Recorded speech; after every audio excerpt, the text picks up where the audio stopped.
Bien, le mode d'opération des minières, comme on le voit aujourd'hui, ça se distingue vraiment du mode passé, dans le sens où les compagnies sont vraiment là pour le long terme, puis on le sent. Souvent, il va y avoir une première vague de projets, mais quand la première vague de projets démarre, il y en a déjà une deuxième puis une troisième qui est prévue. Donc, à ce moment-là, quand on se concentre autour du projet, on établit des infrastructures, on établit une communauté, on la mobilise, mais quand la communauté sait déjà qu'il va y avoir une deuxième puis une troisième vague. Donc, c'est plus facile de retenir les bons éléments puis vraiment catalyser la communauté autour de ce projet-là, puis d'en faire vraiment un endroit qui est très porteur pour le développement. In Canada, we continue to see acquisitions and business opportunities from smaller miners in taking advantage of both local labor, skills and knowledge right across the full spectrum in the mining industry, right from geologists through to management and miners. And we expect them to continue to look at assets in those regions. There's a significant amount of assets, both from a property perspective, but also from an infrastructure perspective, such as milling assets that are underutilized.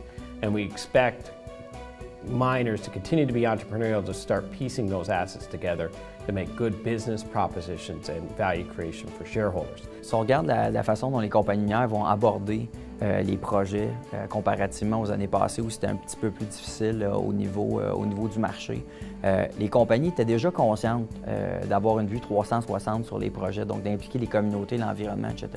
C'était peut-être pas nécessairement les meilleurs à l'exécuter ou à le communiquer. Par contre, maintenant, elles sont vraiment plus vigilantes puis ils essaient de mieux articuler leur message, particulièrement parce que c'est extrêmement important maintenant pour les investisseurs de savoir que les compagnies regardent vraiment l'ensemble des impacts pour un projet puis demandent justement aux compagnies d'être équipées. With regards to small producers, we believe that geography does play an important role and that they would like to have a more tight-knit business plan in their region. And in that regard, we see small producers springing up in regions where existing infrastructure already exists, such as the gold camps in Quebec, Ontario, and smaller gold camps in Saskatchewan and BC.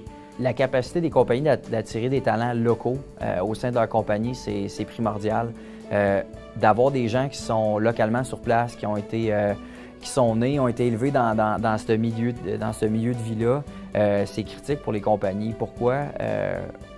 De plus en plus, les compagnies veulent avoir une empreinte vraiment qui est locale, qui est régionale. Donc, en ayant des emblèmes, des gens qui viennent de là et qui peuvent parler pour le bénéfice de la compagnie, qui peuvent faire rayonner la compagnie, c'est vraiment un gros plus. Au lieu d'avoir de la main-d'œuvre qui est importée d'ailleurs, au Québec ou ailleurs dans le monde, c'est vraiment un gros plus. Donc, essentiellement, il faut que les compagnies se différencient en ayant une vision 360 sur vraiment leurs employés, l'environnement, ce qui est important pour leurs employés, donc la famille, la sécurité, toutes ces choses-là. C'est vraiment comme ça qu'ils vont aller les chercher.